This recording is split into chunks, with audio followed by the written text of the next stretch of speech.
to do an updated what I eat in a day video. I know I don't usually post what I eat in a day videos all the time. Fitness people like me, we tend to eat the same things every single day. So I feel like what I eat in a day videos, it oftentimes just becomes very redundant because, again, I eat the same thing all the time, and it just makes no sense for me to show you the same meals over and over and over again. Once in a while, I will switch up my food routine, but I will just walk you through a very realistic what I eat in a day today. So this isn't going to be a video where I'm coming up with some extravagant, lavish meals in order to make my diet look more fun than what it is. I just want this to be realistic.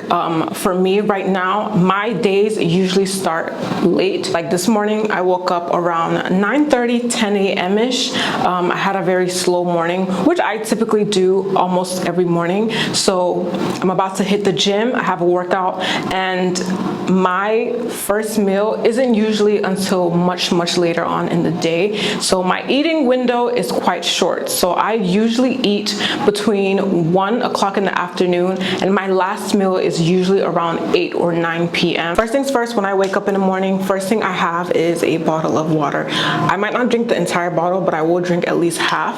I like keeping a bottle of water right by my bedside. It's the first thing that I grab when I wake up in the morning. Your body's been fasting, it's been sleeping for 7, 8, 9 hours.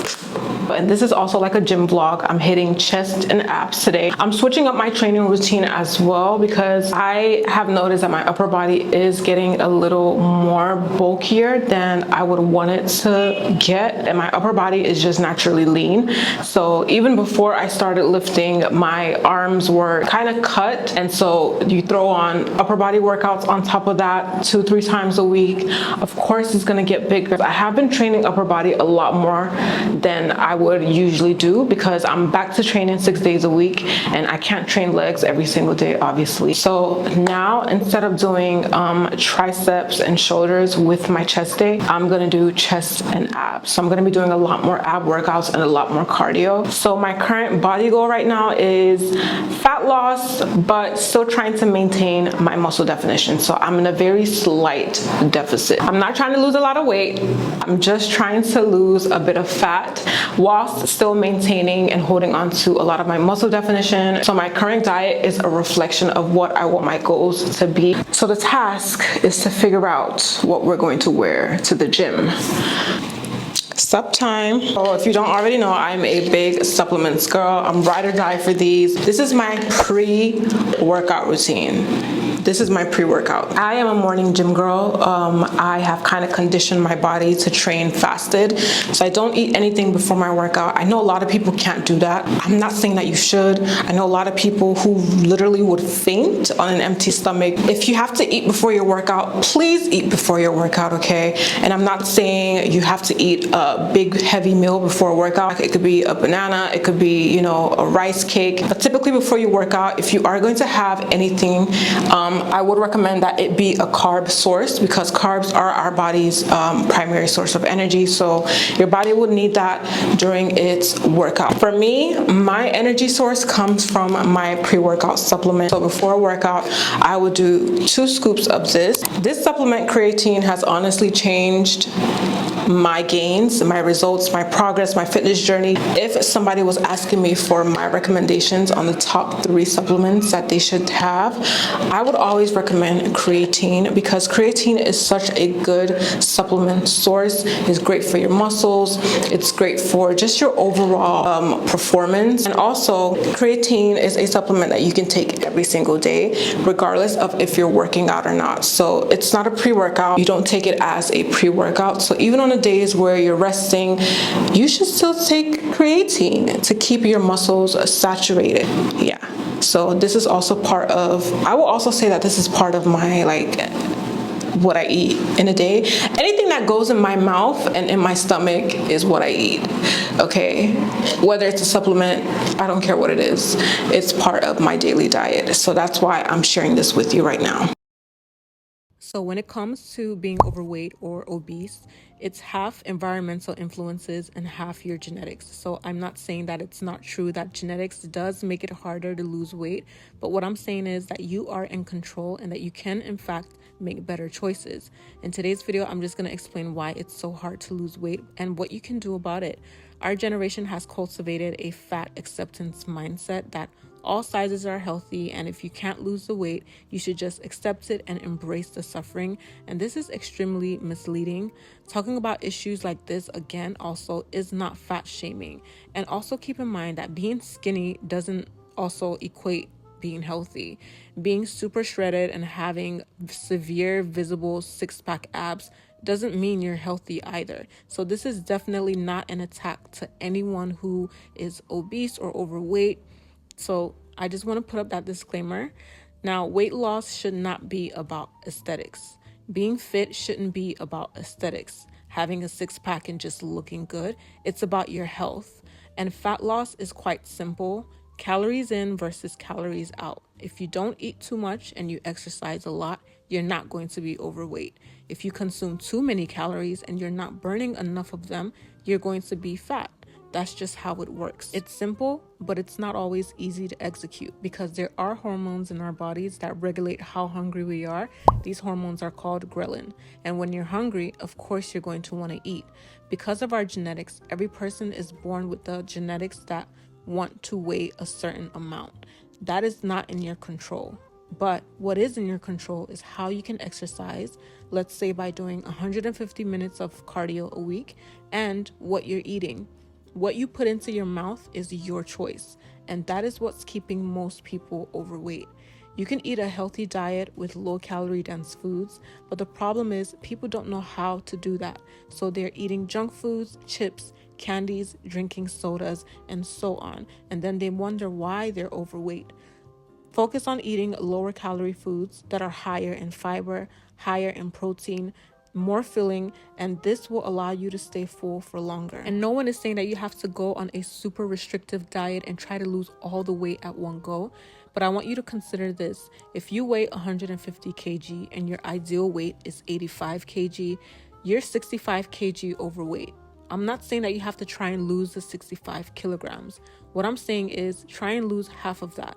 Half is a more realistic goal. If you try to lose so much weight at one go or in a short period of time, that would be unsustainable because you're going to be starving all the time. You'll have no energy and it's just not going to feel good. So instead of you hanging around 150 kg and saying that it's your genetics, you could be hanging with 117 kg while still working towards your goals progressively.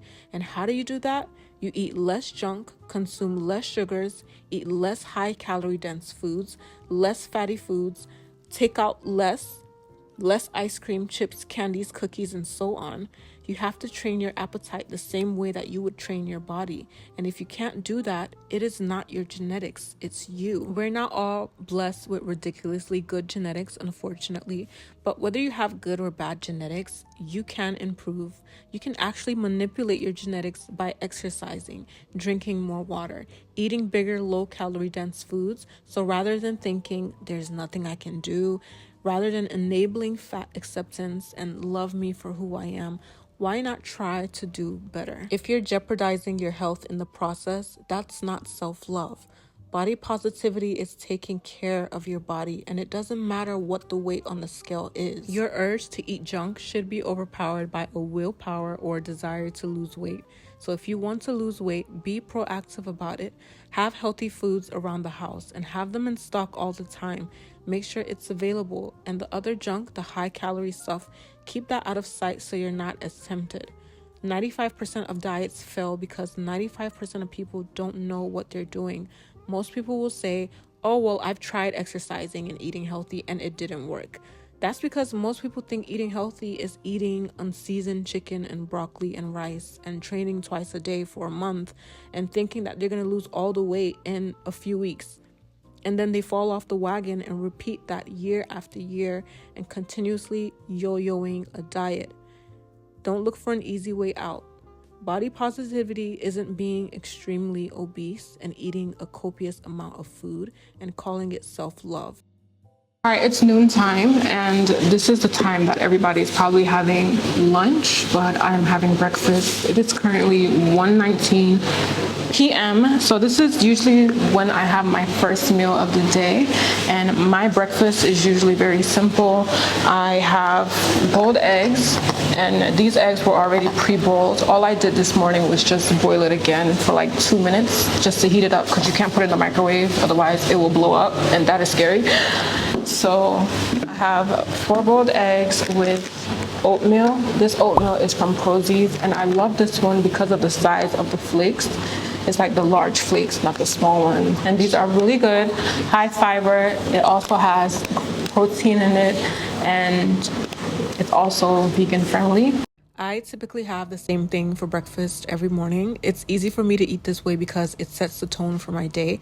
Even if I'm going to have a little treat during the day, not overindulging at breakfast allows me to eat a bit more during my day, so it's difficult to get wrong.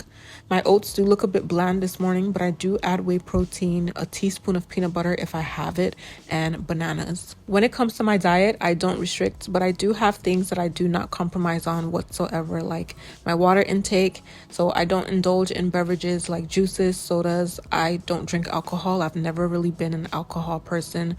I only drink water regardless of what I'm eating. Doing this helps me avoid adding extra unnecessary calories to my day. I also eat intuitively, so I do not count my macros. On a day like today, I'm making jollof rice with no oil, which is what I'm going to meal prep into containers for the following week. I apply a 80-20 rule where I aim to eat nutritious foods 80% of the time and have a serving of my favorite treats the other 20%. Again, nutrition mustn't be restrictive. I think that that's where a lot of people tend to get it wrong. We put eating healthy in a box, whereas it's just finding better alternatives and swaps, or omitting certain things from your diet that could cause an overconsumption of calories. Yes, exercise is important, and I feel like a lot of people tend to just focus on the exercise bit and completely neglect nutrition.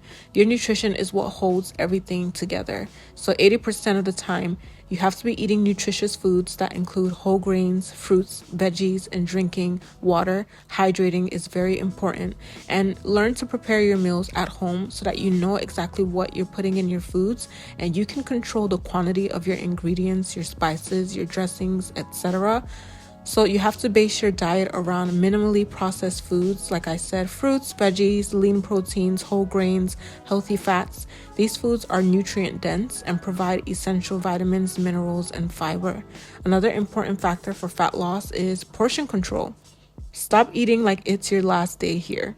You have to be mindful of your portion sizes, especially when eating calorie-dense foods like nuts, seeds, and oils, and also get into the habit of using measuring cups, spoons, or a food scale to help you accurately gauge your serving sizes. Also, eat more fiber. Fiber helps you feel full and satisfied, which can prevent overeating.